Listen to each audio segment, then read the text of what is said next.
Assalamualaikum warahmatullahi wabarakatuh. Salam Budi Luhur. Perkenalkan, nama saya Despian Hoiri Muharram dengan NIM 1942500628. Dan di sini saya akan menjelaskan materi tentang ASEAN Defense Ministers Meeting atau yang disingkat ADMM. Ada pula pengantar dari materi ini, yaitu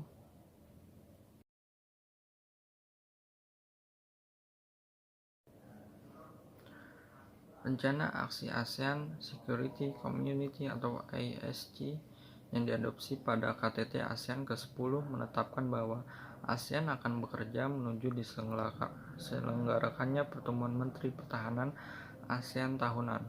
Dengan latar belakang ini, pertemuan pelantikan ASEAN Defense Ministers Meeting atau ADMM diadakan di Kuala Lumpur pada tanggal 9 Mei 2006. ADMM adalah mekanisme konsultatif dan kerjasama pertahanan tertinggi di ASEAN.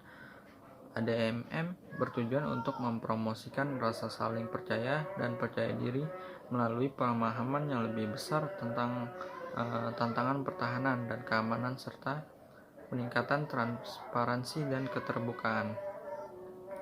Lalu ada pula pembahasan yang di materi ini. Di sini ADMM dibentuk sebagai sarana bagi negara anggotanya mengimplementasikan diplomasi pertahanan. Forum ADMM akan berperan dalam menopang sentralitas dan peran aktif ASEAN dalam tatanan global. ADMM memiliki fokus untuk menghilangkan persepsi negatif antar negara serta mendukung stabilitas keamanan di kawasan.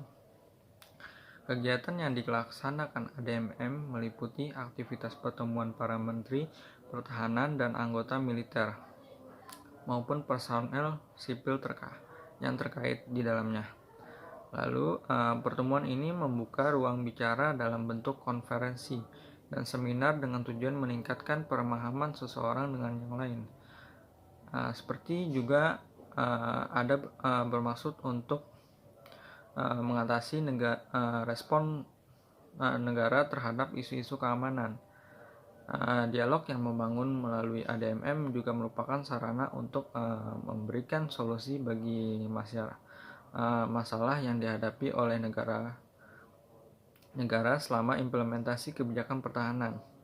ADMM merupakan platform kerjasama antar Menteri Pertahanan ASEAN yang bertujuan untuk meningkatkan confidence building measures atau CBM serta menjaga perdamaian dan stabilitas keamanan di kawasan melalui dialog dan kerja sama praktis. Lalu ada pula ADMM Plus, merupakan satu-satunya kerangka resmi pertemuan Menteri Pertahanan di kawasan Asia Pasifik. Selain 10 negara ASEAN, 8 negara seperti Jepang, AS, dan Cina berpartisipasi dalam kerangka ini untuk mempromosikan kerjasama pertahanan yang lebih praktis.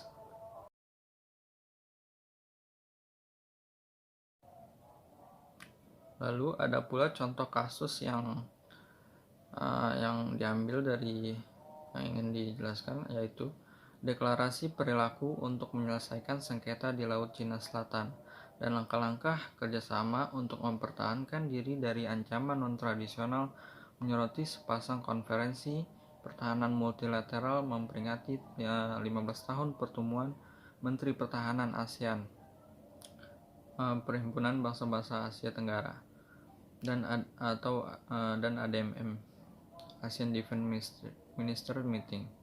Para Menteri Pertahanan dari 10 negara anggota ASEAN, Brunei, Burma, Kamboja, Indonesia, Laos, Malaysia, Filipina, Singapura, Thailand, dan Vietnam berkumpul hampir 15 Juni 2021 untuk konferensi ADMM tahunan. Hari berikutnya, mereka bergabung dengan rekan-rekan mereka di Australia, India, Jepang, Selandia Baru, Republik Rakyat Cina, Rusia, Korea Selatan, dan Amerika Serikat untuk konferensi ADMM Plus yang juga diadakan setiap tahun. Lalu, konferensi tersebut mengeluarkan deklarasi terkait Laut Cina Selatan. Para Menteri Pertahanan ASEAN menyerukan implementasi penuh deklarasi 2002 tentang perilaku para pihak di Laut Cina Selatan atau DOC yang disepakati antara ASEAN dan China untuk mempromosikan perdamaian dan kemakmuran regional. Mereka juga menyerukan kesimpulan awal dari kode etik yang efektif dan substantif di Laut Cina Selatan atau Code of Conduct yang konsisten dengan hukum internasional, termasuk Konvensi PBB tentang Hukum Laut 1982 UNCLOS. Lalu, deklarasi ADMM Plus menganjurkan kepatuhan terhadap supremasi hukum, pemerintahan yang baik, prinsip-prinsip demokrasi, dan pemerintah konstitusional, penghormatan dari pemajuan kebebasan dasar, serta pemajuan dan perlindungan hak asasi manusia. Para menteri pertahanan Rusia dan China termasuk di antara penandatanganan, meskipun ada laporan luas tentang kegagalan pemerintah mereka di masing-masing bidang tersebut. Di antara yang gagal, Beijing tetap mengabaikan UNCLOS dengan terus membuat klaim teritorial di Laut Cina Selatan dan Timur yang oleh pengadilan internasional dinilai melanggar hukum pada tahun 2016 menurut Pusat Studi Strategis dan Internasional. Lalu ada pula deklarasi kedua konferensi mengikuti UNCLOS sebagai undang-undang yang disepakati semua pihak untuk melindungi kebebasan navigasi dan penerbangan. Namun deklarasi ADMM Plus tidak menyebutkan DOC atau Code of Conduct.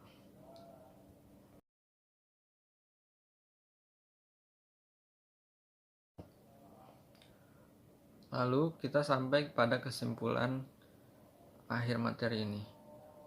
Dengan demikian dapat dilihat bahwa ASEAN Defense Ministries Meeting atau ADMM merupakan instrumen negara-negara ASEAN dalam mengimplementasikan diplomasi pertahanannya. Diplomasi pertahanan yang dilakukan melalui ADMM maupun ADMM Plus akan mengarah pada pencapaian kesepahaman persepsi negara-negara di kawasan untuk menghadapi perkembangan ancaman keamanan. Selain itu dapat memanfaatkan sebagai sarana pembangunan kerjasama di bidang pertahanan yang lebih komprehensif.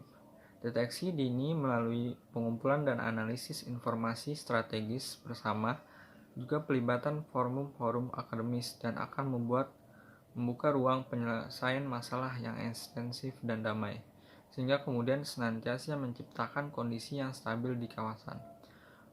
Kondisi ini merupakan modal penting bagi negara untuk menunjang pencapaian kepentingan nasional serta proses pembangunan di berbagai bidang. Sekian penjelasan dari saya tentang materi yang menarik ini. Terima kasih. Salam Budi Luhur.